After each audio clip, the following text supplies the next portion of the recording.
Dunia bagi Pip adalah sebuah tempat yang hanya memiliki dua warna. Warna terang yang aman dan warna gelap yang mengerikan. Pip adalah seekor luwak kecil dengan bulu coklat keabu-abuan yang halus dan sepasang mata bulat yang selalu waspada. Baginya, matahari adalah sahabat terbaik. Saat matahari bersinar, ia bisa melihat serangga yang melompat di antara dedaunan, merasakan hangatnya tanah, dan melihat bayangan dirinya sendiri yang tampak lucu.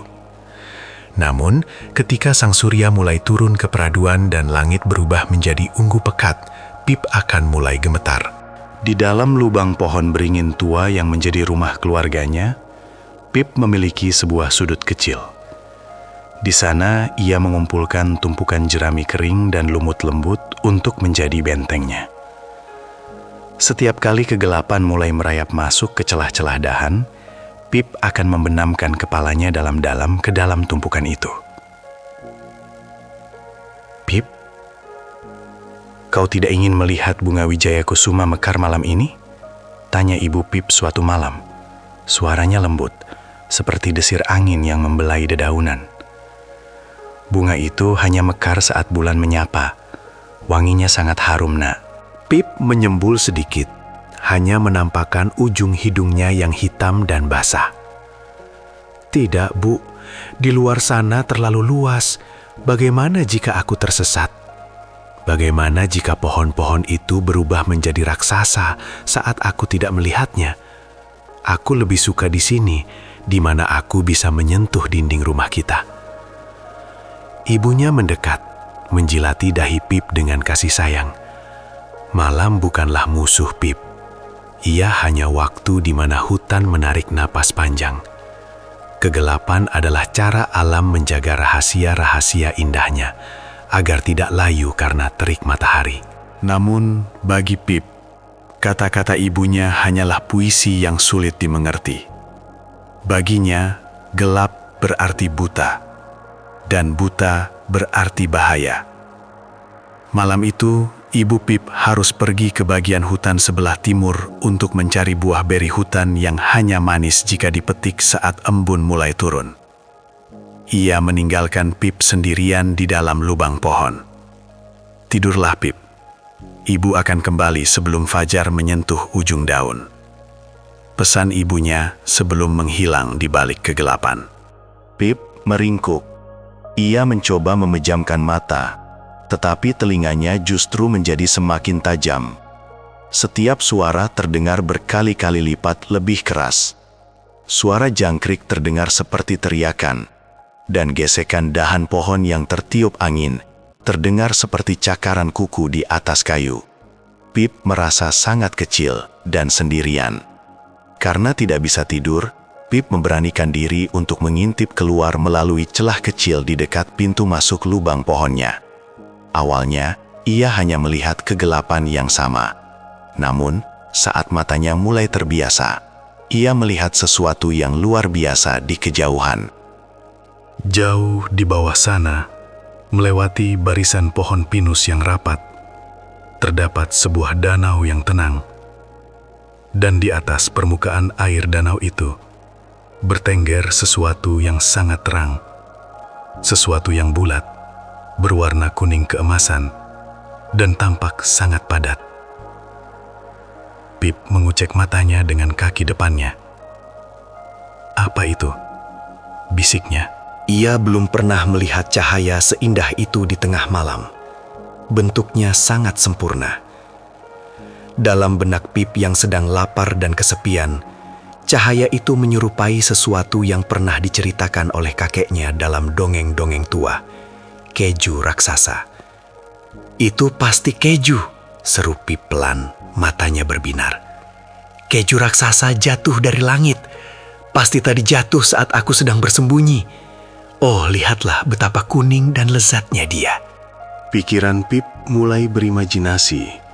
Jika ia bisa mendapatkan sepotong saja dari keju raksasa itu, ia bisa membawanya pulang untuk ibunya. Ibunya pasti akan sangat bangga. Ibunya akan berkata, "Pip, kau adalah luwak paling berani yang pernah ada. Kau berhasil membawa pulang harta karun dari tengah malam." Keinginan untuk membanggakan ibunya dan rasa penasaran yang besar mulai mengalahkan rasa takut yang selama ini mengurungnya.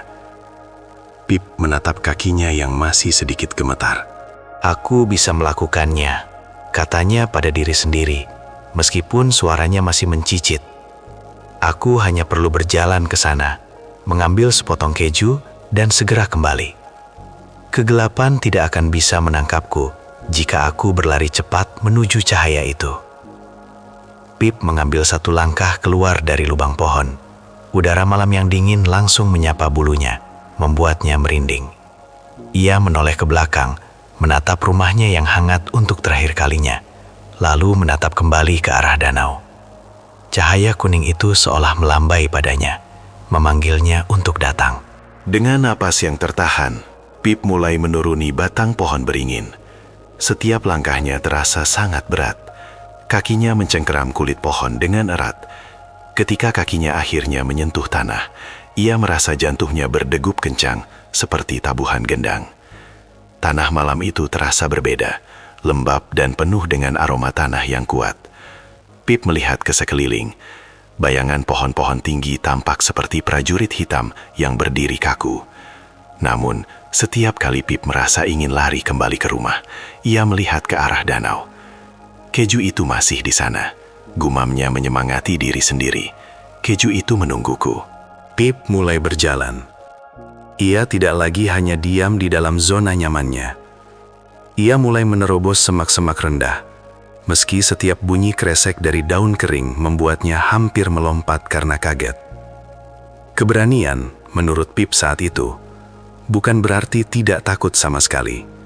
Keberanian adalah tetap berjalan, meskipun kakimu ingin lari ke arah yang berlawanan. Dalam perjalanan awal itu, Pip menyadari satu hal. Ternyata, di dalam gelap pun ada sedikit cahaya yang membimbingnya. Bintang-bintang di atas sana memberikan kerlip tipis, dan pantulan keju di danau itu menjadi kompas pribadinya. Ia terus berjalan, melewati akar-akar besar yang melintang. Ia tidak tahu tantangan apa yang menantinya di depan. Tetapi untuk pertama kalinya dalam hidupnya, Pip, si luwak kecil, tidak hanya melihat kegelapan sebagai monster. Ia melihatnya sebagai jalan menuju sesuatu yang hebat. Petualangan Pip baru saja dimulai, dan di kejauhan, keju itu bersinar semakin terang, seolah-olah tersenyum melihat perjuangan si kecil Pip.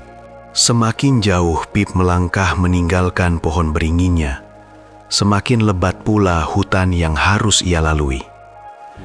Rerumputan yang tadi setinggi mata kakinya, kini berubah menjadi semak belukar yang menjulang tinggi, seolah-olah membentuk dinding hijau yang tak berujung. Bau harum tanah basah semakin menyengat, dan sesekali Pip mendengar suara kepakan sayap di atas kepalanya yang membuatnya refleks merunduk rendah ke tanah. Tenang Pip, keju itu masih ada di sana. Jangan melihat ke belakang, bisiknya pada diri sendiri. Suaranya terdengar sangat kecil di tengah orkestra malam yang mulai ramai. Tiba-tiba Pip terhenti. Di depannya, jalan setapak yang ia ikuti terputus oleh rumpun tanaman berduri yang rapat. Ia mencoba mencari celah, namun kegelapan di bawah semak itu tampak sangat pekat, seperti lubang tanpa dasar. Rasa takut yang tadi sempat ia tekan, kini mulai merayap kembali, naik dari ujung kaki hingga ke dadanya. Pip merasa sesak. Ia merasa seolah-olah kegelapan sedang mengawasinya dengan ribuan mata yang tak terlihat. Saat ia hampir saja berbalik untuk lari pulang, sebuah cahaya kecil, jauh lebih kecil dari keju di danau, melintas di depan hidungnya. Cahaya itu berwarna hijau kekuningan, berkedip-kedip dengan irama yang tidak beraturan. Pip terpesona. Ia mengikuti gerakan cahaya itu dengan matanya. Cahaya itu terbang rendah, lalu hinggap di atas sehelai daun lebar yang bergoyang. Rupanya itu adalah seekor kunang-kunang. Namun kunang-kunang ini tampak berbeda. Cahayanya redup, kadang terang sebentar, lalu hampir padam sepenuhnya. Aduh, kakiku, kepalaku, Sebuah suara kecil yang melengking terdengar dari arah cahaya itu. Pip mendekat dengan sangat hati-hati. "Hai, apakah kau baik-baik saja?" Si kunang-kunang tersentak, mencoba terbang tapi malah terjatuh kembali ke atas daun. "Oh, kau siapa? Jangan makan aku. Aku tidak enak. Aku hanya serangga kecil yang sedang sial." Pip buru-buru menggelengkan kepalanya. Tidak, aku Pip. Aku seekor luwak. Aku tidak makan kunang-kunang. Kenapa cahayamu berkedip seperti itu?" "Lumi, aku juga mau ke danau," kata Pip dengan nada yang lebih mantap. "Aku mau mengambil keju raksasa yang jatuh di sana. Bagaimana kalau kau naik di atas telingaku? Buluku sangat tebal dan hangat. Kau bisa beristirahat, dan cahayamu yang sedikit itu bisa membantuku melihat jalan di bawah semak ini." Lumi menatap Pip dengan mata kecilnya yang bulat. "Kau mau membantuku? Padahal kau sendiri terlihat sangat gemetar, Pip." Pip tersenyum canggung. "Memang, tapi kalau kita berdua, kurasa kegelapan ini tidak akan terlalu berani mengganggu kita." Lumi pun setuju. Dengan sisa tenaganya, ia terbang dan mendarat dengan lembut di belakang telinga kanan Pip. Terasa ada sensasi hangat kecil yang mengelitik kulit Pip. Seketika, area di depan Pip menjadi sedikit lebih terang. Cahaya Lumi memang tidak sekuat matahari, tapi cukup untuk memperlihatkan bahwa di balik semak berduri itu, ternyata ada jalan tikus yang aman. Kau tahu, Pip? Bisik Lumi di dekat telinga Pip saat mereka mulai berjalan menembus semak. Banyak teman-temanku yang bilang kalau kegelapan itu jahat. Tapi menurutku, gelap itu sebenarnya hanya tempat bagi cahaya untuk terlihat. Kalau dunia selalu terang, tidak akan ada yang tahu betapa cantiknya aku saat bersinar. Pip merenungkan kata-kata itu. Selama ini ia membenci kegelapan karena kegelapan menutupi segala sesuatu. Namun sekarang, karena gelap itulah, ia bisa melihat Lumi. Ia bisa melihat keindahan cahaya kecil yang rela berbagi hangat dengannya. "Tapi tetap saja, Lumi, aku merindukan matahari," sahut Pip jujur. "Aku juga," jawab Lumi pelan. "Tapi matahari punya tugasnya sendiri, dan kita punya tugas kita sendiri malam ini. Terima kasih sudah membawaku, Pip. Kau luwak yang sangat baik." Mendengar pujian itu, Pip merasa dadanya membusung. Rasa takutnya belum hilang sepenuhnya, tapi sekarang rasa itu terasa lebih ringan, karena ia tidak lagi memanggulnya sendirian. Mereka berdua terus berjalan, melewati rintangan demi rintangan. Lumi memberikan petunjuk tentang akar-akar yang licin, dan Pip memastikan Lumi tetap aman di atas kepalanya. Tanpa mereka sadari, mereka telah keluar dari hutan lebat dan sampai di sebuah area yang lebih terbuka, di mana pohon-pohon besar berdiri berjauhan. Di sana, suasana terasa jauh lebih sunyi, namun suaranya berbeda. Bukan lagi suara yang mengancam, melainkan suara angin yang berbisik di antara dahan tinggi. Namun, kegembiraan mereka sedikit terhambat saat sebuah bayangan besar melintas di atas mereka, menutupi sinar bintang. Sesuatu yang besar sedang mengamati mereka dari dahan pohon tertinggi. "Pip, ada sesuatu di atas sana," bisik Lumi ketakutan. Cahayanya berkedip cepat. Pip berhenti melangkah. Jantungnya berdegup kencang lagi. Di depan mereka, sebuah bayangan dengan dua mata besar yang menyala kuning emas sedang menatap tajam ke arah mereka. Itu bukan keju. Itu adalah sesuatu yang hidup. Pip membeku di tempatnya. Kakinya seolah-olah berakar ke tanah yang lembab. Di dahan pohon ek tua yang meliuk tepat di hadapan mereka, sesosok makhluk besar bertengger dengan anggun. Dua lingkaran mata besar berwarna kuning keemasan menatap lurus ke arah Pip dan Lumi. Cahaya dari mata itu tidak seperti cahaya keju di danau yang mengundang. Cahaya ini tajam dan penuh wibawa. "Pip, jangan bergerak. Mungkin dia tidak melihat kita," bisik Lumi dengan suara yang nyaris hilang. Cahaya di punggung Lumi bergetar hebat, menandakan ketakutan yang luar biasa. Namun, makhluk itu bergerak. Ia memutar kepalanya hampir secara penuh, lalu merentangkan sayapnya yang lebar. Suara kepakan bulunya yang halus terdengar seperti desiran kain sutra di udara. Dengan satu gerakan lembut, ia meluncur turun dan mendarat di akar pohon besar, hanya beberapa jengkal dari hidung Pip. Pip memejamkan matanya rapat-rapat. Suasana hening sejenak. Hanya terdengar suara angin malam. Kemudian, sebuah suara berat namun lembut terdengar. Seperti suara gesekan kayu tua yang menenangkan. Keju? Di tengah hutan pada jam segini? Pip memberanikan diri membuka satu matanya. Di depannya berdiri seekor burung hantu dengan bulu kecoklatan yang tertata rapi dan paruh yang melengkung tajam, namun tidak tampak mengancam. "Aku bukan raksasa, Nak. Namaku Barnaby," kata burung hantu itu. Ia mengerjapkan matanya yang besar dengan perlahan.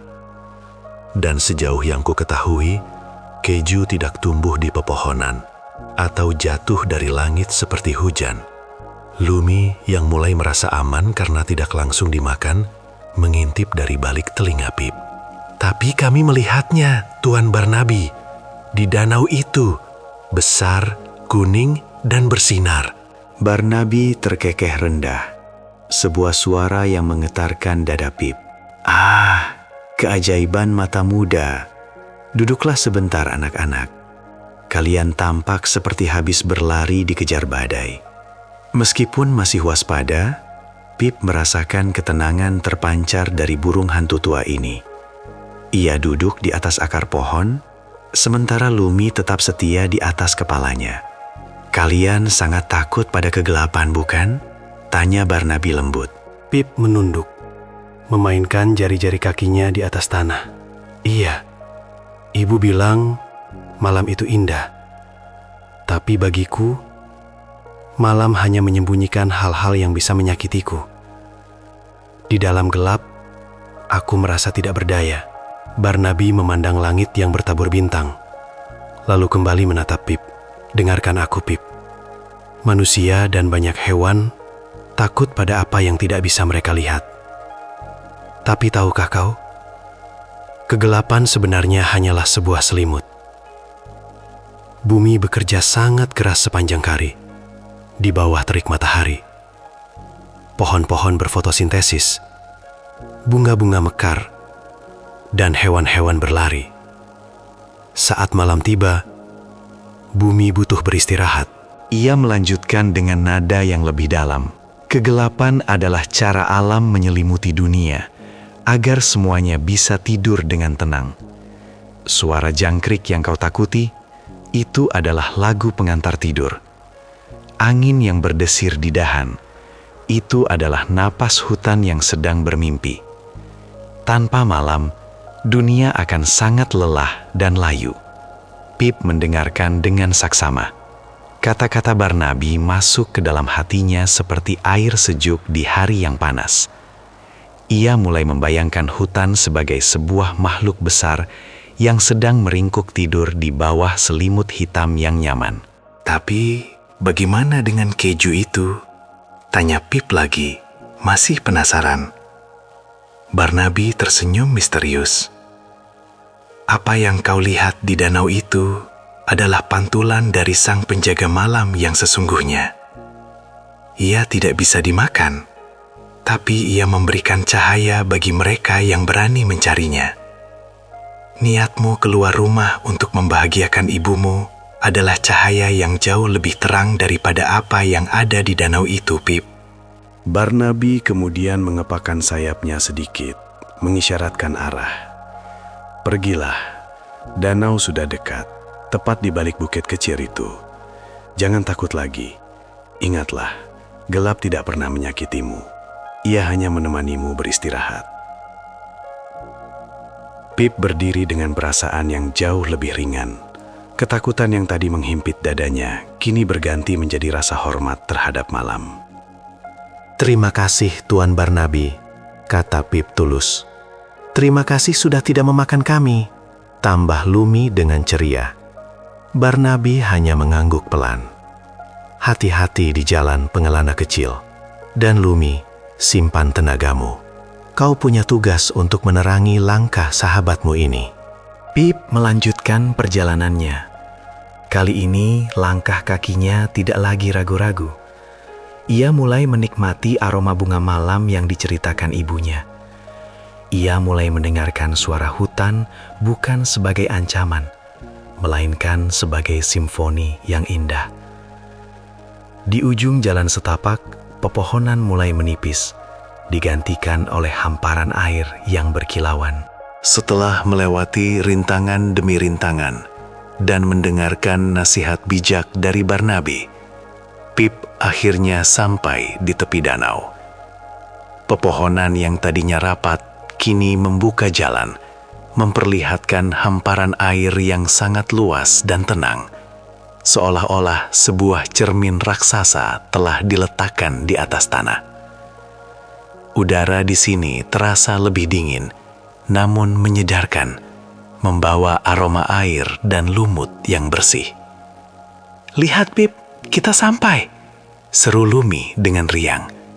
Cahayanya kini berkedip stabil, seolah ikut merasakan semangat Pip.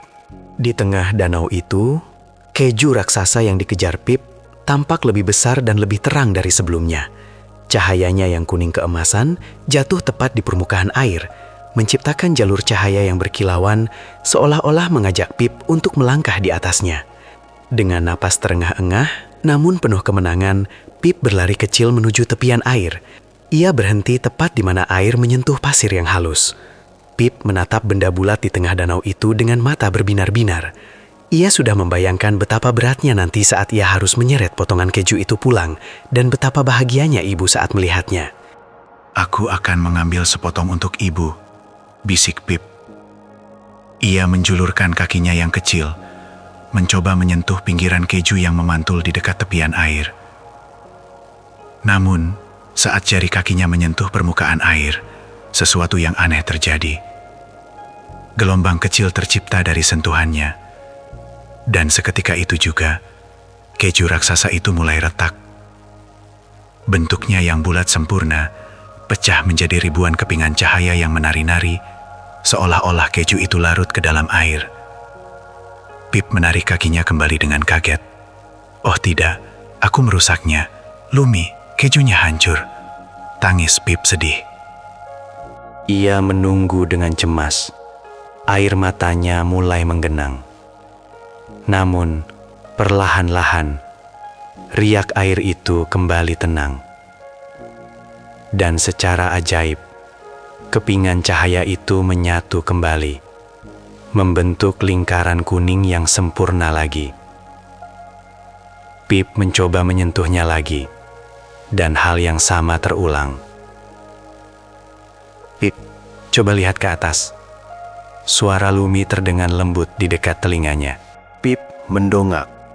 Ia mengangkat kepalanya tinggi-tinggi, melewati dahan pohon, melewati bukit, hingga matanya tertuju pada langit yang tak terbatas. Di sana, menggantung dengan anggun di atas awan tipis, adalah bulan purnama yang bulat dan terang. Pip tertegun. Ia melihat ke atas, lalu melihat ke bawah, ke permukaan danau.